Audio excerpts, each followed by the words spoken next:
आज के इस वीडियो में हम लोग कक्षा 12 एनसीईआरटी बायोलॉजी की और राजस्थान माध्यमिक शिक्षा बोर्ड की भी का 4th चैप्टर का अंतिम पार्ट पर चर्चा करेंगे। 3 टॉपिक इस चैप्टर में बचे हैं। पिछले वीडियो में हमने बचे हुए टॉपिक्स पर चर्चा की थी। जनन स्वास्थ्य या रिप्रोडक्टिव हेल्थ के अंतर्गत कुछ 3 बातों का और बहुत ही महत्वपूर्ण उल्लेख आज हम लोग चर्चा करेंगे, जिसमें से एक का नाम है एमटीपी मतलब मेडिकल टर्मिनेशन ऑफ प्रेगनेंसी, जिसको हम लोग गर्भपात भी कह सकते हैं। चिकित्सकीय सगर्भता समापन, ऐसे हिंदी अनुवाद की पुस्तक में आपको मिलेगा।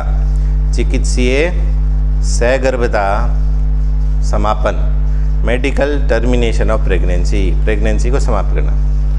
STIs सेक्सुअली ट्रांसमिटेड इन्फेक्शंस, यौन संचरित संक्रमण, यौन संबंधों के कारण से फैलने वाले विभिन्न प्रकार के रोगों के बारे में। और लास्ट है बंध्यता या इनफर्टिलिटी, यानी किसी कारण से यदि कोई दंपत्ति संतान उत्पन्न करने में सक्षम नहीं हो रहे हैं तो उस पर चर्चा करेंगे कि उसके लिए कौन से उपाय हैं, उन पर बारी बारी से चर्चा करेंगे। ठीक है। इस चैप्टर का मैंने आपको पिछले वीडियो में भी मैंने कहा था कि हो सकता है कि बोर्ड एग्ज़ाम की दृष्टि से थोड़ा कम नंबरों का हो, फिर भी इसमें से क्वेश्चन बनते हैं ही। लेकिन नीट में तो हर साल इसमें से प्रश्न आते ही हैं। इस चैप्टर में से अछूता नहीं रहते हैं। इस चैप्टर से आवश्यक रूप से प्रश्न आते हैं।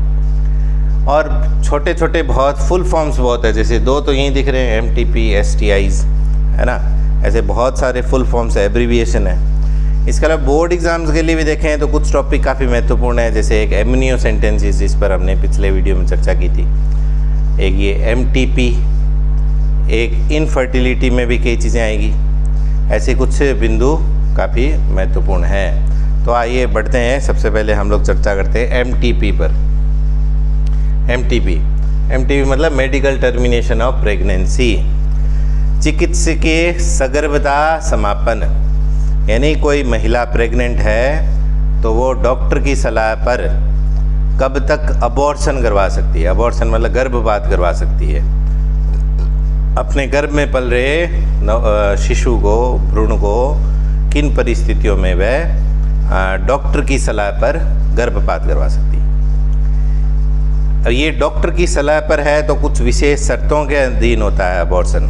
ज़्यादातर जो अबॉर्शन होते हैं भारत में और विश्व के अन्य विकासशील देशों में, वो जानबूझकर करवाए जाते हैं। और विशेष रूप से कब, जब उनको ज्ञात हो जाता है दंपत्ति को या परिवार वालों को कि गर्भ में पल रहा शिशु बालिका का है। ठीक है, यानी जो भावी संतति उत्पन्न होगी वो लड़की पैदा होगी, ये जब उनको पता चल जाता है तो वो अबॉर्शन करवा देते हैं इलीगली। ठीक है। जबकि वैधानिक दृष्टि से जो MTP, ये वैधानिक दृष्टिकोण है कि किन परिस्थितियों में कानून के दायरे में चिकित्सा डॉक्टर की सलाह पर, डॉक्टर के रिकमेंडेशन पर MTP करवाया जा सकता है, उस पर हम लोग चर्चा करेंगे। भारत में सबसे पहले इसके अर्थ समझते हैं कि किसको कहेंगे। इंटेंशनल और वॉलेंटरी। इंटेंशनल मतलब जानबूझकर या स्वैच्छिक रूप से, टर्मिनेशन ऑफ प्रेगनेंसी यानी अपने गर्भावस्था को समाप्त करना, बिफोर फुल टर्म यानी बच्चे के जन्म से पहले ही गर्भावस्था को ख़त्म करना, इज़ नोन एज MTP और इंड्यूस्ड अबॉर्शन। इसी को MTP या प्रेरित गर्भपात कहते हैं। प्रेरित गर्भपात भी इसको कहते हैं। ठीक है। Government of India legalised MTP in 1971 with some strict restrictions. Bharat में इस चिकित्सा दृष्टि से जो गर्भपात है या इंड्यूस्ड अबॉर्शन जो है, इसको भारत सरकार ने कानूनी मान्यता दी 1971 में। कुछ कठोर प्रोविजंस उसमें जोड़ दिए गए कि किन परिस्थितियों में, और आगे हम लोग उन प्रोविजंस पर चर्चा करेंगे। मोटे तौर पर 2 चीज़ें हैं कि जो गर्भ में पल रहा बच्चा, यदि उस माँ के लिए खतरा है, यानी उसमें कुछ ऐसे विकार हैं या वो इस प्रकार से ये है कि यदि उस बच्चे को जन्म दिया जाए तो उस माँ के जीवन के लिए खतरा है किसी प्रकार से, तो या फिर दूसरी जो कंडीशन है कि जो अंदर जो गर्भ में अंदर जो बच्चा पल रहा है वो कुछ ऐसे आनुवंशिक या ऐसे विकारों के साथ पैदा होगा कि वो बहुत ज़्यादा हैंडीकैप्ड होगा, ठीक है, वो अपना जीवन अच्छी प्रकार से पूर्ण नहीं कर पाएगा, भावी संतति उसमें इस प्रकार की विकार है। तो ये मोटे तौर पर दो ये ऐसी परिस्थितियाँ होती है। कुछ विशेष परिस्थितियों में कोर्ट की सलाह पर भी, जैसे रेप वगैरह की कंडीशन में भी ऐसी सलाह दी जाती है, एमटीपी करवाने की अनुमति दी जाती है, ठीक है। अभी आगे MTP safe up to 12 weeks of pregnancy.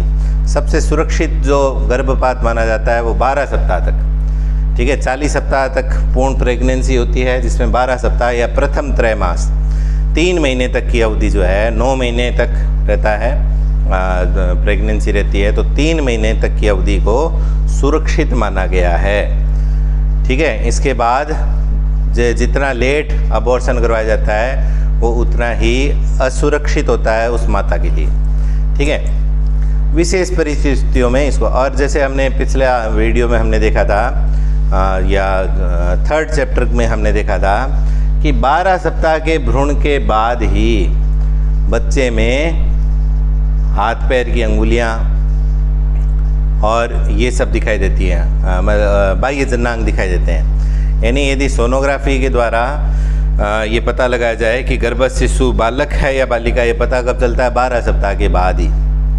और जब पता चलता है कि गर्भस्थ शिशु बालिका है तब गर्भपात की प्रथा ये कुप्रबंधन किया जाता है। तो वो असुरक्षित ही हुआ। तो ज़्यादातर जो इलीगल जितने भी अबॉर्शन होते हैं वो सब अनसेफ होते हैं, वैधानिक दृष्टि से भी वो गलत है और इलीगल है, इसके अलावा सुरक्षित भी नहीं है, क्योंकि वो प्राय 12 सप्ताह के बाद ही पता चलता है कि गर्भस्थ शिशु लड़का है या लड़की है, ठीक है। और जितने भी इलीगल जो अबॉर्शंस होते हैं वो सब के सब इसी कारण से होते हैं कि बालिका पैदा नहीं हो। ये 12 सप्ताह तक है। आगे चलते हैं हम लोग। A pregnancy may be terminated on certain considered grounds within first 12 weeks of the pregnancy on the opinion of one registered medical practitioner। ये देखो, ये भारत सरकार ने 2017 में एक नया ये जो 1971 में जो कानून बनाया था भारत सरकार ने, एमटीपी को कानूनी मान्यता दी थी, उसमें संशोधन किया 2017 में, और उस एक्ट का नाम है द एमटीपी अमेंडमेंट एक्ट 2017, ठीक है। अमेंडमेंट मतलब संशोधन अधिनियम 2017। ये अति महत्वपूर्ण है। इस साल बोर्ड परीक्षा या नीट में इससे संबंधित प्रश्न पूछने की भरपूर संभावना है। नीट में तो भरपूर संभावना है इससे संबंधित प्रश्न पूछने की। ये जो एमटीपी अमेंडमेंट एक्ट 2017 है, ठीक है, इसमें ये अमेंडमेंट किया गया, संशोधन किया गया है कि कितने डॉक्टर्स की टीम की सलाह पर एमटीपी करवाया जाए, ठीक है, उससे संबंधित है, और कौन से ग्राउंड पर एमटीपी की अनुमति दी जाएगी। पुरानी जो एनसीईआरटी बुक्स है उसमें ये इसका उल्लेख नहीं है, नई जो लेटेस्ट एडिशन है उनमें ये अलग से एक प्रोविज़न इसको जोड़ा गया है, इसलिए महत्वपूर्ण चीज़ है। तो उसका पहला पॉइंट क्या है इस एक्ट का, संशोधन का, कि एक जो प्रेगनेंसी है उसको समाप्त किया जा सकता है ऑन सर्टन कंसिडर्ड ग्राउंड्स, कुछ निश्चित निर्धारित किए गए आधार पर, उन आधारों पर हम लोग चर्चा करेंगे। With in first 12 weeks of pregnancy, 12 सप्ताह, प्रथम 12 सप्ताह के अंदर करवाया जा सकता है on the opinion of one registered medical practitioner, एक डॉक्टर की सलाह पर, एक डॉक्टर की सलाह पर करवाया जा सकता है एमटीपी। कब तक? प्रथम 12 सप्ताह से पहले पहले, प्रथम 12 सप्ताह से पहले पहले। 12 से ज़्यादा, पहले 12 सप्ताह तक के था, अब ये नया जोड़ दिया।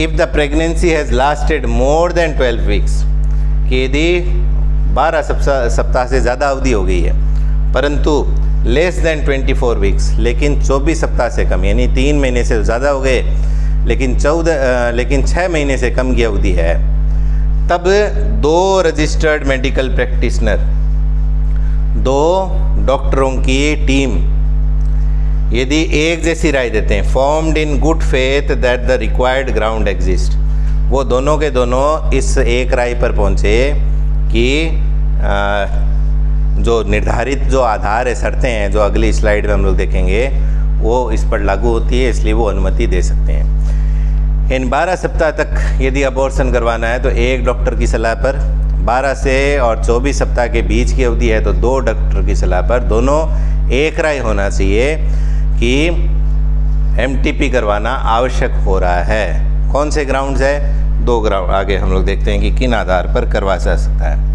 पहला, the grounds for such termination of pregnancies are, कि कौन कौन से आधार हैं, उन आधारों पर चर्चा करें। तो पहला आधार और दूसरा ये दोनों साथ में आ गए हैं। The continuation of pregnancy would involve a risk to the life of pregnant woman, कि यदि इससे प्रेगनेंसी इस अबॉर्शन नहीं करवाया जाएगा तो उस गर्भावस्था के कारण से would involve a risk to the life of pregnant woman, कि उस गर्भवती महिला के जीवन को खतरा हो सकता है, और ऑफ ग्रेव इंजरी फिजिकल और मेंटल हेल्थ, या फिर उस प्रेग्नेंट वुमन जो है उसको बहुत ज़्यादा शारीरिक चोट पहुंच सकती है, या फिर उसका मानसिक स्वास्थ्य खराब हो सकता है उस महिला का। ठीक है, एक आधार तो ये है कि यदि ये प्रेगनेंसी जारी रही तो उस महिला को क्योंकि जीवन को खतरा हो सकता है, या फिर उसके मानसिक और शारीरिक स्वास्थ्य में बहुत बड़ा खतरा उत्पन्न हो सकता है। अथवा दूसरा आधार क्या है? There is a substantial risk, कि एक बहुत बड़ी संभावना है या रिस्क है, that of a child were born, कि यदि बच्चा जन्म लेता है, it would suffer from such physical और मेंटल एबनॉर्मलिटीज़, कि वह बच्चा ऐसी शारीरिक या मानसिक असामान्यताओं के साथ पैदा होगा, as to be seriously handicapped, जिससे वो गंभीर रूप से विकलांग होगा, दिव्यांग होगा। ठीक है, यानी जो गर्भस्थ शिशु है यदि वो पैदा होता है तो उसमें इतनी ज़्यादा असामान्यताएं होंगी कि वो शारीरिक या मानसिक रूप से विकलांग रहेगा बच्चा, यानी अपना जीवन अच्छी प्रकार से जीवन यापन नहीं कर पाएगा। इन 2 आधार में से कोई भी एक आधार यदि डॉक्टर को सही लगता है तो वो डॉक्टर एमटीपी की लिखित में अनुमति दे सकता है और उसको कानूनी मान्यता है। ये एमटीपी के बारे में हमने पढ़ा है। ठीक है, अगले टॉपिक पर चलते हैं। अगला टॉपिक है सेक्सुअली ट्रांसमिटेड इन्फेक्शंस, एसटीआईज। पहले किताबों में इसको एसटीडीज लिखते थे, सेक्सुअली ट्रांसमिटेड डिजीजेस, यौन संचरित रोग। आजकल इसको कहते हैं यौन संक्रमित संक्रमण, यानी ऐसे रोग जो व्यक्तियों में आपस में परस्पर शारीरिक संबंध या यौन संबंध स्थापित करने के कारण से एक दूसरे में फैल सकते हैं, उन पर चर्चा करते हैं। इसके और भी कई पर्यायवाची है, इसे एक कई। अब इसकी परिभाषा के रूप में देखें, इन्फेक्शंस और डिजीजेस, संक्रमण या बीमारियां, which are transmitted through sexual intercourse, कि जो कि यौन संपर्क के कारण से फैले जाते हैं, संक्रमित होते हैं, आर कलेक्टिवली कॉल्ड, इन सभी को सेक्सुअली ट्रांसमिटेड इन्फेक्शंस, एसटीआईज या वेरिनियल डिजीजेज, वीडी भी बोलते हैं इसको, वीडी हिंदी में रतिज रोग बोलते हैं, रतिज रोग, अंग्रेजी में वेरिनल डिजीजेज, और reproductive tract infections, RTIs, reproductive tract infections, RTI. RTI एक सूचना का अधिकार भी है, राइट टू इन्फॉर्मेशन। यहाँ पे है रिप्रोडक्टिव ट्रैक्ट इन्फेक्शन, जनन मार्ग संक्रमण। ये इसी के एसटीआईज के ही पर्यायवाची हो गई, कौन से, वीडी या आरटीआई। आप लोग देखते हो जो डॉक्टर्स जो आगे पीजी करते हैं, एमडी करते हैं, तो जो चर्म रोग विशेषज्ञ होता है वो साथ में यौन रोग विशेषज्ञ भी होता है, स्किन एंड वीडी ऐसे लिखता है वो। ठीक है, तो चर्म व यौन रोग विशेषज्ञ वो होते हैं, तो ये साथ में वीडी शब्द आया तब आपको बता रहे इसके संबंध में। अगला, कौन कौन से इसमें मुख्य रोग आते हैं, संक्रमण आते हैं? Gonorrhoea, syphilis, genital herpes, chlamydiasis, genital warts मस्से को बोलते हैं, trichomoniasis, hepatitis B, and of course the most discussed infection in the recent years HIV leading to AIDS are some of the common STIs। ठीक है, तो कुछ सामान्य यौन संक्रमित संक्रमण कौन से हुए? Gonorrhoea, syphilis, genital herpes, chlamydiasis, genital warts, trichomoniasis, hepatitis B और HIV एड्स। ठीक है, HIV एड्स की विस्तृत व्याख्या एक मानव स्वास्थ्य वाला चैप्टर है उसके अंतर्गत आएगा। ठीक है, बाकी यहाँ पे किसी अन्य का कोई विशेष वर्णन नहीं है, ना तो इनका याद रखना है कि कौन से इनके रोगजनक है, कौन इनको रोग उत्पन्न करते हैं। ये 2-3 तो नाम से ही पता चल रहा है। क्लेमाइडियसिस, क्लेमाइडियसिस किससे होगा? ट्राइकोमोनियसिस किससे हो सकता है ये बताइए आपको। हेपेटाइटिस बी एक प्रकार का यकृत शोथ है। इनमें से हेपेटाइटिस बी और जो HIV एड्स है ये केवल यौन संक्रमित रोग नहीं है, इसके अलावा दूसरे तरीके भी, किसी प्रकार से भी संक्रमित रक्त किसी स्वस्थ व्यक्ति के संपर्क में आता है, जैसे यूज्ड ब्लेड है, सुई है, ठीक है, या ऐसा खून चढ़ा दिया गया जिसमें HIV या हेपेटाइटिस बी के वायरस थे, तो वो उसके कारण से भी हो सकता है। तो केवल यौन संपर्क इनका कारण नहीं है। बाकी ये जो नाम है, गोनोरिया है, सिफिलिस है, जेनाइटल हर्पीस है, क्लेमाइडियसिस है, जेनाइटल वार्ट्स है, ट्राइकोमोनियसिस है, ये सब केवल यौन संपर्क से फैलते हैं। हेपेटाइटिस बी और HIV एड्स यौन संपर्क के अतिरिक्त संक्रमित रक्त या रक्त के प्रोडक्ट्स के कारण से हो सकता है। इनमें से हेपेटाइटिस बी, एड्स और जेनाइटल हर्पीस, ये 3 जो है इनका कोई उपचार नहीं है। इसका और इनका, इन तीनों का कोई उपचार नहीं है। इन तीनों के अलावा बाकी सब का उपचार है। ठीक है, except from hepatitis B, genital herpes and HIV infections, other diseases are completely curable if detected early and treated properly। ये आपको बता दिया मैंने। आगे बढ़ते हैं। अब इसमें क्या है कि शुरुआती लक्षण क्या होते हैं इन बीमारियों के? कॉमन लक्षण है यौन संचरित रोगों के, कुछ कॉमन लक्षण है क्या क्या? जैसे अर्ली सिम्टम्स, शुरुआती लक्षण क्या होते हैं? Most of these are minor, छोटे छोटे होते हैं। एंड क्या आते हैं इसमें? ईचिंग मतलब खुजली आना, फ्लूइड डिस्चार्ज, कोई तरल स्रावित होना जनांगों से, स्लाइट पेन, हल्का दर्द हुआ, सूजन वी, swellings etcetera in the genital region.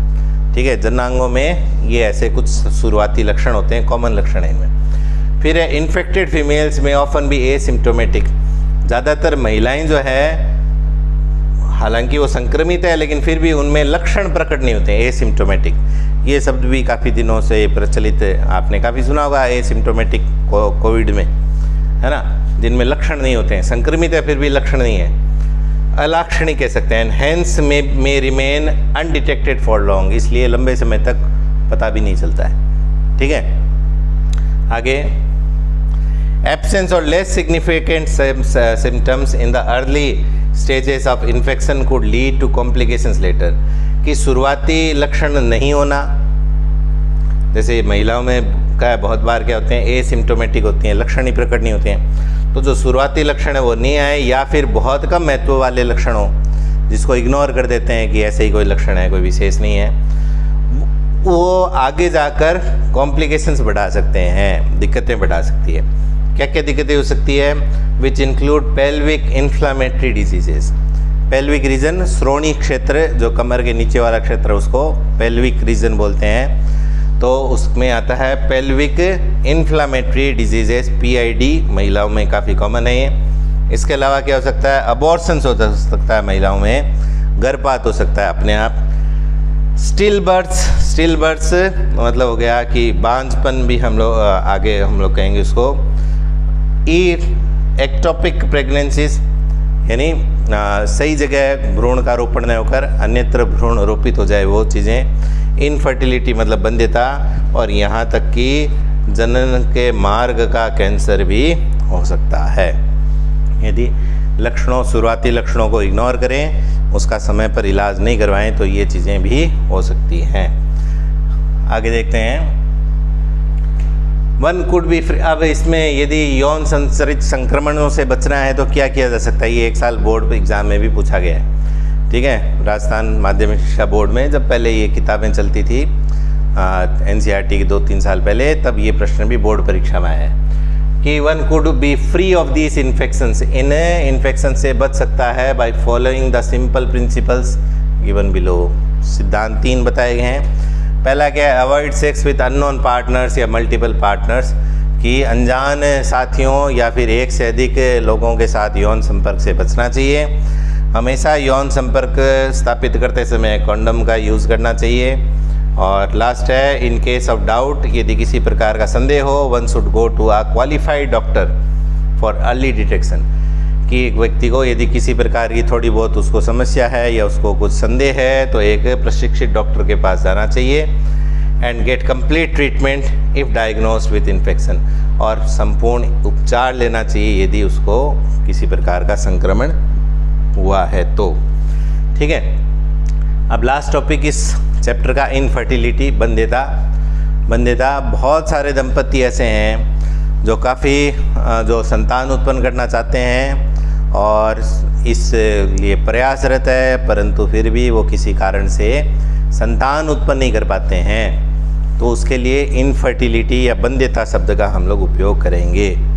ठीक है, फिर बंध्यता के निवारण के लिए अपने बहुत लोग, कई लोग मन्नतें भी मांगते हैं, कई देसी इलाज वगैरह करवाते हैं, कुछ तंत्र मंत्र के भी सहारा लेते हैं, वो अलग चीज़ें हैं। साइंटिफिकली ऐसे व्यक्तियों वो क्या कौन कौन सी ऐसे तरीके हैं जिनके द्वारा वो अपना इससे संतान उत्पन्न कर सकें, बंध्यता से छुटकारा पा सकते हैं, उन पर 3-4 ऐसे अपने पास उदाहरण है, ऐसी टेक्निक्स है जो कि इन बंध्यता निवारण में प्रयुक्त होती हैं, बांझपन के निवारण में प्रयुक्त होती हैं, उन पर चर्चा भी करेंगे।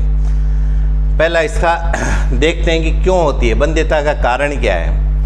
द रीजन्स फॉर इनफर्टिलिटी, इस बंध्यता का कारण क्या हो सकता है, कुड बी मैनी, कई कारण हो सकते हैं। शारीरिक कारण हो सकता है कि जननांगों में ऐसा दोष है, चाहे महिला या पुरुष किसी एक में।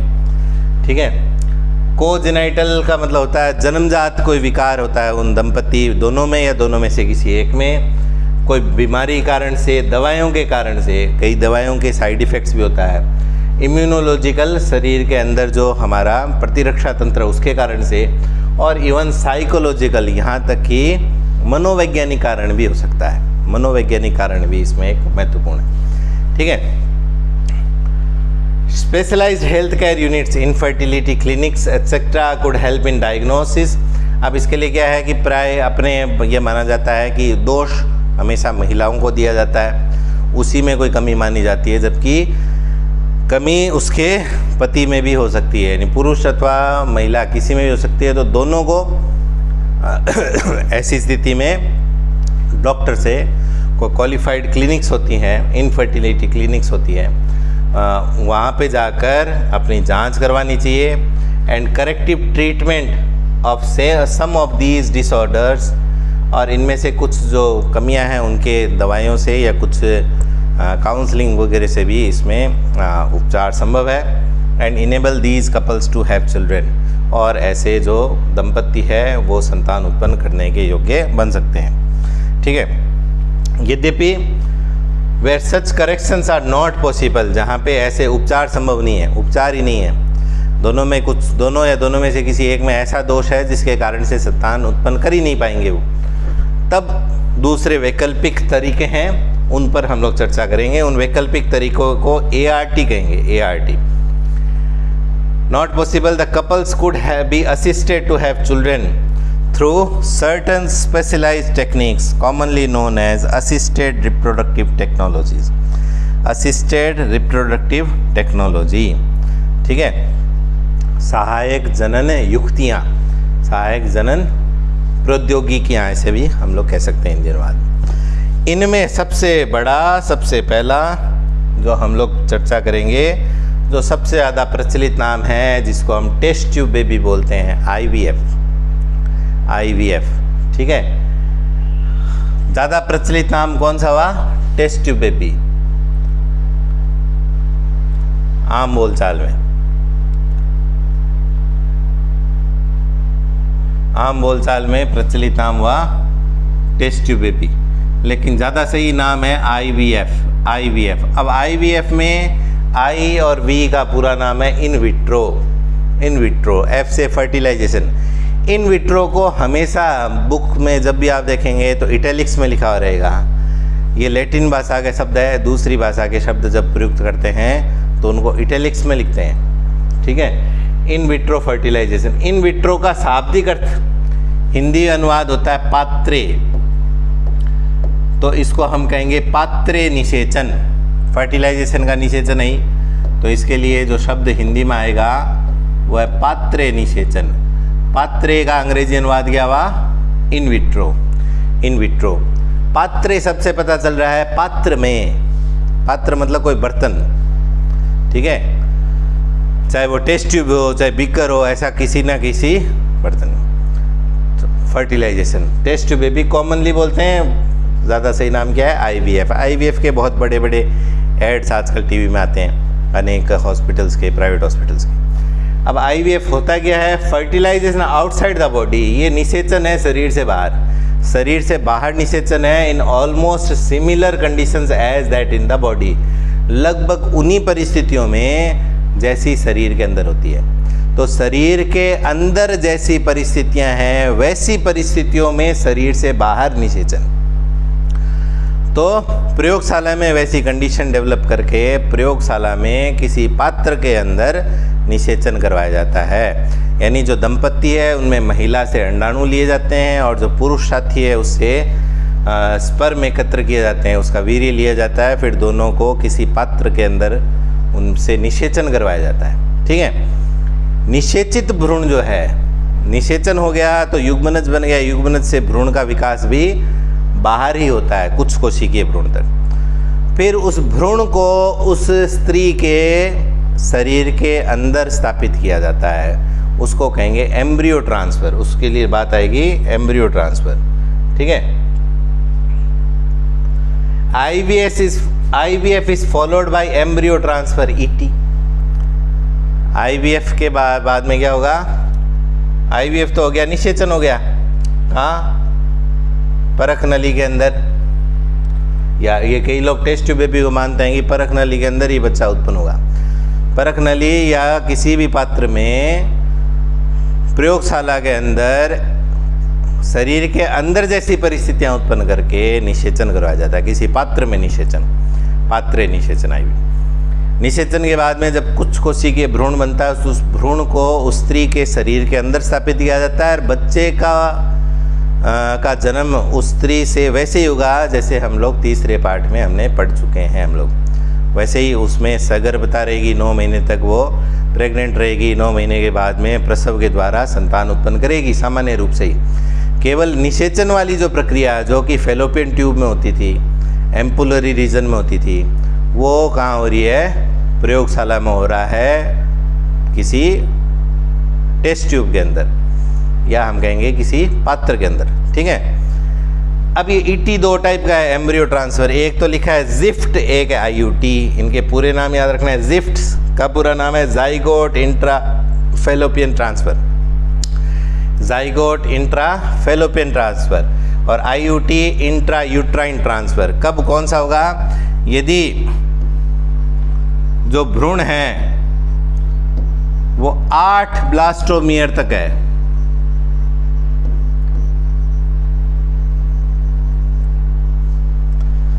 8 कोरखंड वाला है, 8 तक का, तब तो उस भ्रूण को उस स्त्री की फेलोपियन ट्यूब में छोड़ा जाएगा, फेलोपियन ट्यूब में स्थानांतरित किया जाएगा। और यदि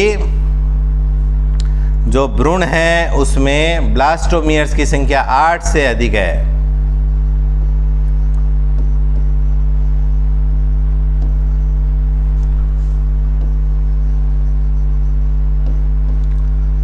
तब उस भ्रूण को स्थापित किया जाएगा उस स्त्री के गर्भाशय में। इंट्रा मतलब अंदर, इसको जाइगोट ही बोला है क्योंकि 8 कोशिकीय तक है। जाइगोट वैसे युग्मनज को बोलते हैं। शुरुआती भ्रूण है, ज़्यादा कोशिकाएं नहीं बनी, इसलिए इसको एक बार बोलने के लिए जाइगोट बोल दिया गया। इंट्रा मतलब अंदर स्थापित करना, किसके? फैलोपियन ट्यूब के। और हमने जब एम्ब्रियोनिक डेवलपमेंट 3rd चैप्टर में देखा था, तो हमने देखा था कि जब ब्लास्टोसिस्ट अवस्था आती है, 16 कोशिकीय से ज़्यादा हो जाती है, तब वो गर्भाशय में आता है। तभी 8 तक यदि भ्रूण है तो उसको ट्रांसफ़र किया जाएगा फैलोपियन ट्यूब में। उस स्त्री की, कौन सी स्त्री? जिसने अंडाणु दिया है या जो संतान उत्पन्न करना चाहती है। और यदि 8 से ज़्यादा कोशिकीय भ्रूण है तब उस भ्रूण को ट्रांसफ़र किया जाएगा कहाँ? उस स्त्री की गर्भाशय में रोपित किया जाता है, स्थापित किया जाता है। तो ये दोनों में अंतर अपने को समझना ज़रूरी है, IUT और जिफ्ट में। ठीक है, एक आगे गिफ्ट और आएगा। अब इसको एक आगे देखते हैं। Embryos formed by in vivo fertilisation. अभी एक दूसरा है, देखो वो इन विट्रो था, ये है in vivo. Vivo Oppo mobile वाला विवो नहीं है ये, ठीक है। इसको बोलते हैं जीवीय निषेचन, वो है पात्रे निषेचन। ये जीवीय निषेचन, जीव के अंदर निषेचन। Fusion of gametes with in the female, कि इसमें निषेचन उस महिला के शरीर के अंदर ही होगा। Also could be use for such transfer of assist those females who can not conceive.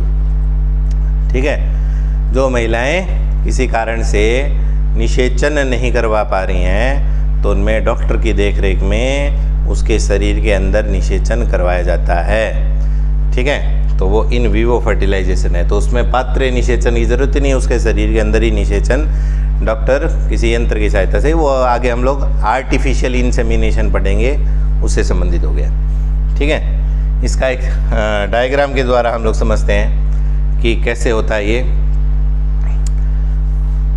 ये मादा जनन तंत्र दिखाया गया है। ठीक है, पहला स्टेप ये है कि जो महिला संतान उत्पन्न करनी चाहती है उसके अंडाणु को निकाला जाता है, अंडाणु प्राप्त किए जाते हैं। जैसे यहाँ पे 3 अंडाणु दिखे गए हैं। और पुरुष, उसका जो पति है, उसके शुक्राणु प्राप्त किए जाते हैं। दोनों को किसी पात्र में, जैसे यहाँ पे ये पात्र दिखाया गया है, पात्र में निषेचन करवाया जाता है, फर्टिलाइजेशन। निषेचन के बाद में भ्रूण बना, उस भ्रूण को फिर गर्भाशय अथवा फैलोपियन ट्यूब में स्थानांतरित किया जाएगा। यदि इस भ्रूण की संख्या 8 तक है, कोरक खंडों की संख्या 8 तक है, तब तो इस भ्रूण को फैलोपियन ट्यूब में स्थानांतरित किया जाएगा, जिसको बोलेंगे जिफ्ट, जाइगोट इंट्राफैलोपियन ट्रांसफर। ठीक है, और यदि इसकी संख्या 8 से ज़्यादा है, भ्रूण में कोशिकाओं की संख्या 8 से अधिक है, तब ऐसे भ्रूण को स्थापित किया जाएगा गर्भाशय के अंदर। इसके लिए नाम आएगा IUT, intrauterine transfer, intrauterine transfer. तो ये अपना जिसको टेस्ट ट्यूब बेबी या IVF बोलते हैं, वो है प्रथम टेस्ट ट्यूब बेबी इस संसार की लुइस जॉय ब्राउन या लुइस ब्राउन कहा जाता है। भारत में अलग अलग मान्यता है, कुछ किताबों में दुर्गा अग्रवाल का नाम आता है, कहीं हर्षा अग्रवाल का नाम आता है। ठीक है, तो वो अलग अलग किताबों में अलग अलग उल्लेख है और कई जगह कन्फ्यूज़न है। कई जीके के पुस्तकों में देखा मैंने, कई जगह हर्षा नाम है, कई जगह दुर्गा नाम है। अपने NCERT बुक में इसका कोई उल्लेख नहीं, इसलिए अपने वो हेडेक नहीं लेनी है, क्योंकि ना तो बोर्ड एग्ज़ाम में पूछेंगे ना नीट में पूछा जाएगा इस संबंध में कि कौन प्रथम है टेस्ट ट्यूब बेबी भारत की। ठीक है, आगे बढ़ते हैं। तो ये हो गया IVF के अलावा और कौन से उपाय हो सकते हैं? तो उसमें दूसरा है गिफ्ट, वो था जिफ्ट, ये है गिफ्ट, गैमीट इंट्राफैलोपियन ट्रांसफर।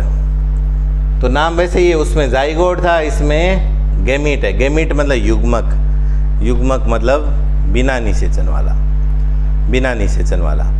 ठीक है, ये प्राय क्या होता है कि कोई महिला ऐसी है जिसमें अंडाणुओं की संख्या कम है, उसके अंडाशय में अंडाणु कम है, इसलिए वो अंडाणु मोचित नहीं कर पा रही है, अंडोत्सर्ग नहीं कर पा रही है, ओवम रिलीज नहीं कर पा रही है, या जो अंडाणु या जो ओवम वो ओव्यूलेशन के दौरान रिलीज करती है वो निषेचन के योग्य नहीं होती किसी कारण से, या तो वो अंड झिल्ली उसकी इस प्रकार की है कि शुक्राणु उसको भेद नहीं पाते होंगे, या किसी अन्य कारण से उसके अंडाणुओं में डिफेक्ट है, यानी उसकी ओवेरी से जो अंडाणु रिलीज होते हैं, ओवम रिलीज होते हैं, उसमें किसी प्रकार की समस्या है। लेकिन वो चाहती है कि वो स्वयं अन्य माताओं की तरह गर्भ धारण करे और प्रसव के द्वारा संतान उत्पन्न करे। तो उसके लिए तरीका है कि किसी डोनर महिला से अंडाणु लिया जाएगा। किसी डोनर महिला यानी किसी अन्य महिला का अंडाणु लेकर उस अंडाणु को उस बंध्य स्त्री जो संतान उत्पन्न करना चाहती है और उसके ओवेरी से अंडाणु सही तरीके से उत्पन्न नहीं हो रहे हैं, उसके फेलोपियन ट्यूब में उस अंडाणु को स्थापित किया जाएगा। ठीक है, तो कोई दाता महिला जो अंडाणु देगी तो एक प्रकार से वो गिफ्ट दे रही है। क्या दे रही है गिफ्ट? ऐसी महिला को अंडाणु गिफ्ट दे रही है जो कि संतान उत्पन्न नहीं कर पा रही है। क्यों? क्योंकि उसके अंडाणुओं में किसी प्रकार की कोई समस्या है। ठीक है, तो डोनर महिला का अंडाणु लेकर, ओवम लेकर, जो कि गैमीट है, युग्मक है, उसको उस बंध्य स्त्री की फेलोपियन ट्यूब में छोड़ा जाएगा। फिर वह स्त्री जो है अपने पुरुष साथी या अपने पति की सहायता से कंसीव होगी, वो निषेचन वगैरह आगे की प्रक्रिया सब वैसी की वैसी होगी। ठीक है, तो गैमेट इंट्राफेलो। तो लेकिन जो संतान उत्पन्न होंगी उस संतान में उस स्त्री के लक्षण नहीं आएंगे, उसमें अपने पति के लक्षण तो आएंगे क्योंकि शुक्राणुओं का योगदान उसके पति का है, लेकिन अंडाणु का योगदान किसी अन्य महिला का है। तो उन दोनों की संतान है। वैसे बायोलॉजिकली जो बच्चा जन्म लेगा वो जैविक दृष्टि से किन दो की संतान हुई, जो डोनर है उसका और जो उस पुरुष का जो कि स्पर्म दे रहा है। ट्रांसफर ऑफ एन ओवम, एक अंडाणु का स्थानांतरण, कलेक्टेड फ्रॉम अ डोनर, किसी दाता से कलेक्ट किया हुआ, इनटू द फेलोपियन ट्यूब में ऑफ अनदर फीमेल, दूसरी महिला के फेलोपियन ट्यूब में स्थानांतरित करना। कौन सी है दूसरी महिला? जो cannot produce one, who cannot produce one, जो कि अंडाणु प्रोड्यूस नहीं कर पा रही है, अंडाणु उत्पन्न नहीं कर पा रही है, but can provide suitable environment, लेकिन बाकी सब सही है उसके शरीर में कि, लेकिन वो उपलब्ध करा सकती है, उपयुक्त वातावरण उपलब्ध करा सकती है निषेचन के लिए और आगे के विकास के लिए, आगे की संपूर्ण प्रक्रिया के लिए। बाकी सब नॉर्मल है उसके शरीर में, निषेचन के लिए भी परिस्थितियां हैं, भ्रूण के विकास के लिए भी सब परिस्थितियां हैं, परंतु अंडाणु में दोष है, अंडाणु वो उत्पन्न नहीं कर पा रही है। तब ये प्रक्रिया होगी, इसको बोलेंगे गिफ्ट। जैसे ये एक दिया गया है, इसमें हम लोग देखते हैं sperm and eggs placed in fallopian tube, fallopian tube में दोनों को एक साथ में छोड़ा जाता है, अंडाणु को मिक्स करके। निषेचन बाहर नहीं करवा रहे, निषेचन के बिना ही। ठीक है, अगला तीसरा तरीका है intracytoplasmic sperm injection, ICSI, intracytoplasmic sperm injection. ये सब नाम अंग्रेजी में आपको याद रखने हैं, हिंदी अनुवाद में कहीं कुछ मिलता है। ठीक है, और आपको जानकारी होगी कि नीट का जो पेपर मूलतः जो छापा जाता है वो इंग्लिश एडिशन ही होता है, फिर उसकी अन्य भाषाओं में अनुवाद किया जाता है। यदि आप हिंदी अडॉप्ट करते हैं, विकल्प देते हैं नीट में, तो आपको बाईलिंगुअल पेपर मिलता है, हिंदी में भी छपा हुआ, अंग्रेजी में भी छपा हुआ। जो अंग्रेजी ऑप्शन लेते हैं उनको सिर्फ इंग्लिश एडिशन ही मिलता है, हिंदी वाला अनुवाद नहीं मिलता उनको। ठीक है, ऐसे ही आजकल और भी क्षेत्रीय भाषाओं में ऐसे नीट के पेपर आने लगे हैं। तो जो क्षेत्रीय भाषाओं में नीट पेपर आएंगे वो बाईलिंगुअल आते हैं, अंग्रेजी और उस क्षेत्रीय भाषा में। ठीक है, जैसे अपने अंग्रेजी और हिंदी में प्राप्त होंगे। तो दोनों में यदि कोई अनुवाद में दिक्कत होती है तो सही किसको माना जाएगा? इंग्लिश एडिशन को। हम ये नहीं कह सकेंगे कि हिंदी में तो इसका अनुवाद गलत है। ठीक है, अंग्रेजी एडिशन को सही माना जाता है। तो इनके पूरे नाम वगैरह, ये टर्मिनोलॉजी वगैरह, ये सब इसीलिए इंग्लिश में आपको लिख के दे रहा हूँ। एक वीडियो में एक विद्यार्थी ने कमेंट में किया था कि आप हिंदी में बोलें पूरा, तो हिंदी में इसीलिए बोलने से बच रहा हूँ मैं, या ये जो टर्म्स है ये सब इंग्लिश में इसलिए बोल रहा हूँ। आगे जितनी भी पढ़ाई होनी है वो सब इनकी टर्मिनोलॉजी आपको अंग्रेजी में ही याद रखनी है। ठीक है, इसलिए इंट्रासाइटोप्लाज्मिक स्पर्म इंजेक्शन का मतलब हो गया कि शुक्राणु का इंजेक्शन लगाना है किसके अंदर, कोशिका द्रव्य के अंदर। साइटोप्लाज्म किसको बोलते हैं, कोशिका द्रव्य। इंट्रा मतलब अंदर, इसका मतलब जो पात्र निषेचन करवाते हैं, अभी जो IVF देखा था उसमें हमने कहा था कि किसी बर्तन में, किसी पात्र में, टेस्ट ट्यूब में अंडाणु शुक्राणु छोड़ देते हैं, शुक्राणु अंडाणु के अंदर अपने आप चला जाता है, फिर कुछ कोशिकीय भ्रूण बनता है और उस कुछ कोशिकीय भ्रूण को या तो ZIFT या IUT के द्वारा गर्भाशय में स्थानांतरित किया जाता है।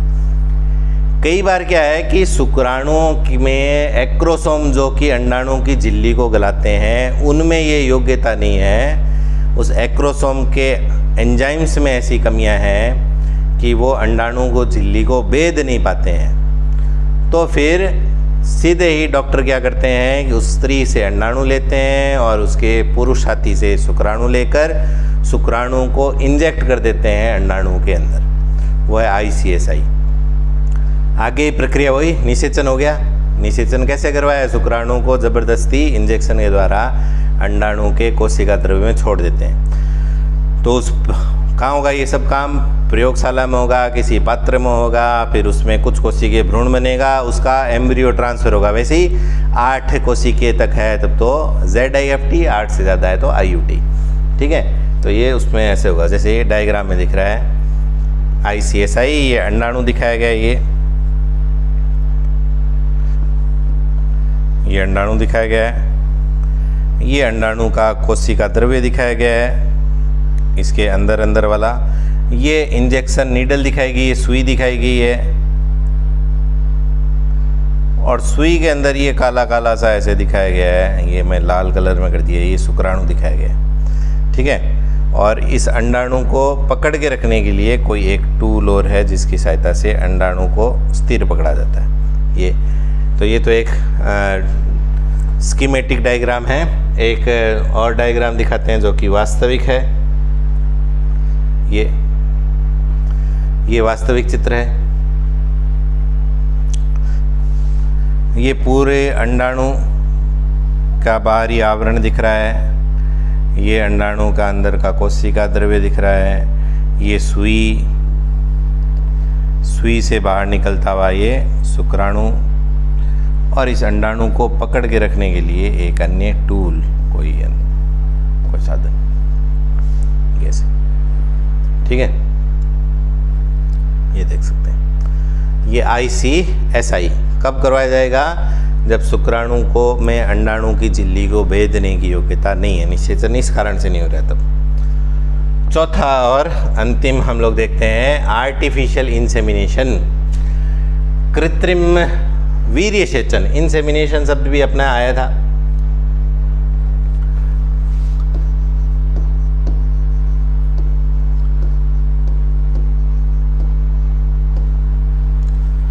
कृत्रिम वीर्य सेचन, इंसेमिनेशन शब्द अपने तीसरे चैप्टर में आया था। उसमें था कि किसी पुरुष द्वारा शुक्राणुओं को स्त्री के जनन मार्ग के अंदर छोड़ना, त्यागना, वो है इंसेमिनेशन, ठीक है।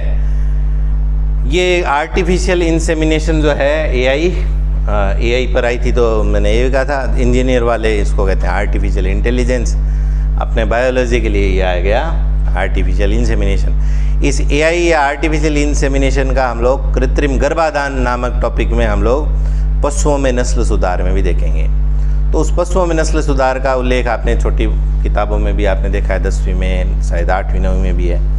उसमें क्या कहते हैं, पशुपालक जो है अपनी गाय को या भैंस को पशु चिकित्सालय लाते हैं। वहाँ पे प्रशिक्षित डॉक्टर क्या करते हैं, उनके पास में फ्रोज़न सीमेन पाया जाता है या हिमीकृत वीर्य पाया जाता है किसी उत्तम नस्ल के नर पशु का, उत्तम किस्म के नर पशु का वीर्य वो फ्रोज़न अवस्था में रखते हैं, ठीक है। -196 डिग्री सेंटीग्रेड पर द्रव नाइट्रोजन में रखते हैं, ठीक है, जिसको हम लोग क्रायो प्रिजर्वेशन कहते हैं। ये क्रायो प्रिजर्वेशन वगैरह भी हमने पिछले वीडियोज़ में इन पर चर्चा की थी। और फिर उस प्रिजर्व्ड, उस संरक्षित, उस फ्रोज़न जो सीमन है वीर्य है उसको उस पशु, उस गाय के या भैंस के जनन मार्ग के अंदर किसी यंत्र की सहायता से छोड़ा जाता है। ठीक है, वही कार्य यदि मानव में किया जाए, महिलाओं में किया जाए, तो डॉक्टर किसी उपयुक्त डोनर से स्पर्म लेकर यदि उस महिला के जनन मार्ग के अंदर किसी यंत्र की सहायता से उन सीमन को छोड़ता है तो उसको बोलते हैं artificial insemination. Infertility cases either due to inability of the male partner, कि बंध्यता का कारण यदि पुरुष में अयोग्यता है, पुरुष सक्षम नहीं है संतान उत्पन्न करने में, टू इंसेमिनेट, वो वीर्य त्यागने में सक्षम नहीं है द फीमेल, और due to very low sperm counts in the ejaculates, या फिर वो जो वीर्य त्यागता है उसमें बहुत कम मात्रा में शुक्राणुओं की संख्या कम है, could be corrected by artificial insemination, इसको ठीक किया जा सकता है AI टेक्निक से। In this technique the semen collected either from the husband, कि पुरुष से वीर्य एकत्र करके या फिर कोई डोनर से, और a healthy donor is artificially introduced either into the vagina, या तो स्त्री की योनि में या फिर गर्भाशय में। गर्भाशय में किया जाएगा तो उसको IUI कहेंगे, intrauterine insemination of the female किया जाएगा। ठीक है, तो ये असिस्टेड रिप्रोडक्टिव टेक्निक्स हो गई। ये अपना लास्ट टॉपिक था। इसके ऊपर भी यदि हम लोग चर्चा करें,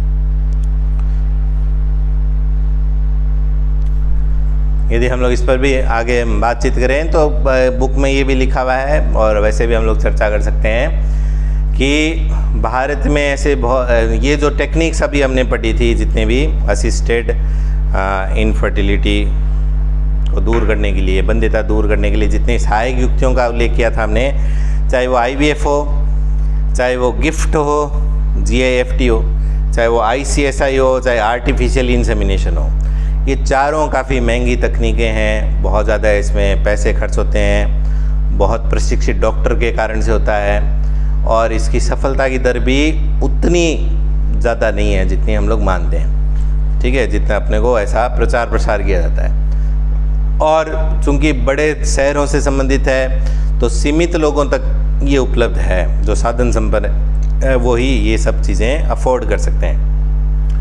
इसके अलावा दूसरा तरीका ये है कि भारत में बहुत सारे बच्चे ऐसे हैं जो कि अनाथ है किसी कारण से, उनके माता पिता का साया उनके सर से उठ गया है, और ऐसे बच्चों को गोद लेकर भी अपने संतान सुख का को प्राप्त कर सकते हैं ऐसे दंपति। और ऐसा करने से वो बच्चे जो कि अनाथ है उसको भी एक अच्छा जीवन मिल पाएगा, वो आगे अपने जीवन में सफल हो सकता है। तो ये भी सलाह वैसे देनी चाहिए। ये इतने ये यंत्र वगैरह यूज़ करना और इतने टेक्निक यूज़ करने का मूल उद्देश्य यही है कि संतान उत्पन्न हो, तो वो संतान स्वयं उत्पन्न नहीं करके किसी अनजान व्यक्ति जिनको पता ही नहीं है कि उस बच्चे को नहीं पता उसके माता पिता कौन है, उनकी संतान को गोद लेके भी ऐसा किया जा सकता है। तो अपना ये एक यूनिट पूरी हो गई। इस एक यूनिट को पूरी करने के लिए पहले चैप्टर के 3 वीडियोज़ हैं, दूसरे तीसरे वीडियो चैप्टर के 7 वीडियोज़ हैं, और इस तीसरे चैप्टर के 2 वीडियोज़ हैं। तो कुल मिलाकर 19 वीडियोज़ हुए इसमें, जिसके द्वारा ये चैप्टर ये पूरी अपनी यूनिट कंप्लीट होती है। सॉरी, पहले के शायद 4 वीडियोज़ थे, कुल 20 वीडियोज़ मिलकर ये यूनिट फर्स्ट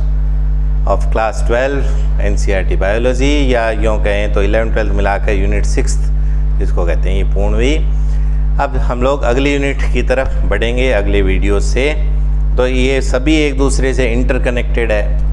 पहले चैप्टर को समझ में आएगा तभी हम लोग सेकंड चैप्टर थर्ड चैप्टर को हम देखेंगे। सेकंड और थर्ड चैप्टर में 7 वीडियोज़ हैं, तो ऐसे नहीं है कि सीधा हमने चौथा वीडियो देख लिया तीसरा देख लिया, ऐसे नहीं, एक दूसरे से कड़ियाँ जुड़ी हुई है। और आप लोग इसका अध्ययन करें, स्वस्थ रहें। बहुत बहुत धन्यवाद।